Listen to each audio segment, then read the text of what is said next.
Tan Sri Muhyiddin Yassin bersama bekas Menteri Kesihatan, Khairy Jamaluddin serta Menteri Perdagangan Antarabangsa dan Industri, Tengku Datuk Seri Zafrul Abdul Aziz dijangka dipanggil memberi keterangan kepada Suruhanjaya Pencegahan Rasuah Malaysia, SPRM, berhubung dakwaan berlaku salah guna dana 600 bilion RM ketika pandemik COVID-19.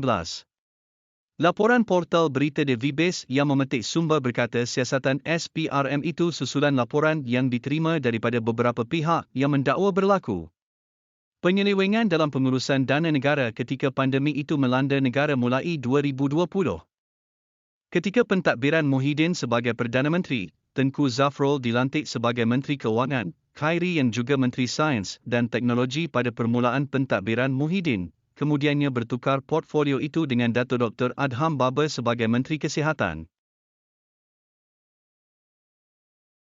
Menurut Vibes, laporan mengenai siasatan membabitkan 3 individu berkenaan mula didedahkan oleh blog Dato' Ahiruddin Atan atau dikenali sebagai Rocky Bro. Menurut blog itu, Tengku Zafrul dipanggil SPRM berikutan beliau adalah Menteri Keuangan sewaktu pentadbiran Kerajaan Perikatan Nasional bagi menangani pandemik COVID-19 yang melanda negara sejak 2020. Ada pihak memberitahu saya bahawa bekas Perdana Menteri, Muhyiddin Yassin yang menjadikan Tengku Zafrul seorang senator dan Menteri Keuangan pada 2020 juga akan dipanggil oleh badan anti-rasuah itu. Bekas Menteri Kesihatan, Khairy Jamaluddin juga akan diminta membantu siasatan. Beliau memegang jawatan itu sejak Ogos 2021 dan di bawah Muhyiddin, beliau memegang portfolio Menteri Sains, Teknologi dan Inovasi, kata Rocky Bro. Sementara itu, Berita Harian menghubungi Ketua Pesuruhjaya Suruhanjaya Pencegahan Rasuah Malaysia, SPRM, Tan Sri Azam Baki untuk mengesahkan perkara itu. Namun tiada maklum balas setakat ini. Media semalam melaporkan, Azam mengesahkan pihaknya sudah membuka kertas siasatan berhubung dakwaan perbelanjaan hampir 600 bilion RM yang dilakukan kerajaan terdahulu. Beliau bagaimanapun tidak mahu mengulas lanjut mengenai perkara itu.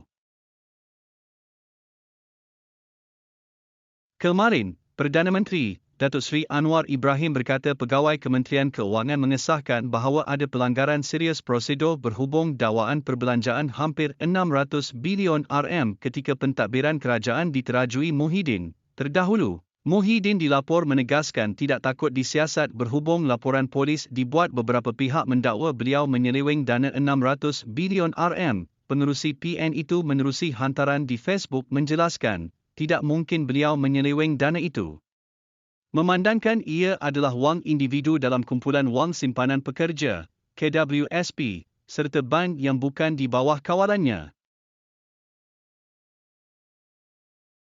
Beliau yang juga Presiden Bersatu juga menyatakan tidak pasti bagaimana angka 600 bilion RM itu dipetik, jikapun ia merujuk kepada 8 pakej rangsangan ekonomi diumumkan ketika menerajui kerajaan yang semuanya berjumlah 530 bilion RM. Bekas Ketua Setiausaha Sulit kepada Muhyiddin, Dato' Dr. Marzuki Mohamad, pula dilapor berkata dakwaan penyelewengan dana bernilai 600 bilion RM sebenarnya tidak wujud dan sekadar perang saraf lapuk untuk memburukan pentadbiran Muhyiddin. Sebelum ini, Ketua Penerangan UMNO, Isham Jalil menyokong penubuhan segera Suruhanjaya Siasatan Diraja, RCI, untuk menyiasat ke mana wang digunakan ketika Perintah Kawalan Pergerakan, PKP, dan proklamasi darurat sepanjang Muhyiddin yang juga pengerusi PN menjadi Perdana Menteri ke-8. Beliau juga berpendapat laporan polis yang dibuat sebelum ini yang mahu pihak berkuasa menyiasat isu perbelanjaan 600 bilion RM itu perlu diteruskan berikutan ia membabitkan satu jumlah yang besar. Naib Ketua Pemuda Parti Amanah Negara, Amanah, Amar Atan pula menyifatkan RCI itu teramat penting supaya jawapan jelas dan tuntas dapat diberikan kepada rakyat, terutama apabila seluruh sistem demokrasi negara, parlimen ditutup dan kebanyakan perbelanjaan dibuat secara runding terus tanpa sema imbang sewajarnya. Pengarah Biro Mobilisasi Amanah yang juga ahli Parlimen Hulu Langat, Sani Bamzan lebih awal mendesak penubuhan RCI bagi menyiasat perkara sama. Malah satu laporan polis berkaitan isu berkenaan turut dibuat di Ibu Pejabat Polis Daerah, IPD, Dang Wangi pada 30 November lalu. Kontroversi penggunaan dana kecemasan lebih 600 bilion RM ketika negara berdepan pandemik COVID-19 pernah dibangkitkan ahli Parlimen Alor Gajah yang juga pengerusi Amanah Melaka dan bekas Ketua Menteri, Adli Zahari pada 15 November lalu. Adli dilaporkan berkata, Pakatan Harapan, PH, akan menyiasat Muhyiddin jika gabungan parti itu berjaya membentuk kerajaan selepas PRU15. Muhyiddin bagaimanapun menegaskan, semua wang itu dibelanjakan untuk membantu rakyat dan beliau juga tidak bimbang atau takut jika ada pihak mahu menyiasat kerana semua perbelanjaan dibuat mengikut dasar perolehan yang ditetapkan. Bekas Perdana Menteri, Datuk Seri Ismail Sabri Yaakob menerusi ciapan di Twitter sebelum ini turut menjelaskan, perbelanjaan langsung kerajaan ketika itu hanya sebanyak 110 bilion RM dan peruntukan berkenaan diluluskan di Parlimen secara sebulat suara. Naib Presiden UMNO itu juga menolak dakwaan pakej rangsangan tidak direkodkan dalam akaun kerajaan dari 2020 hingga 2022. Sebaliknya menegaskan nilai keseluruhan 8 pakej rangsangan adalah 530 bilion RM, sebahagian besar tidak babit.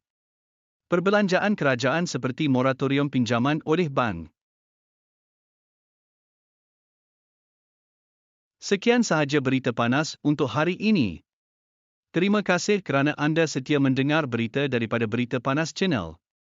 Jangan lupa like, subscribe dan aktifkan tombol loceng supaya anda tidak ketinggalan berita panas dari kami. Jangan lupa kongsikan di media-media sosial supaya ramai yang akan mendapat manfaat. Jumpa lagi dalam berita panas yang lain.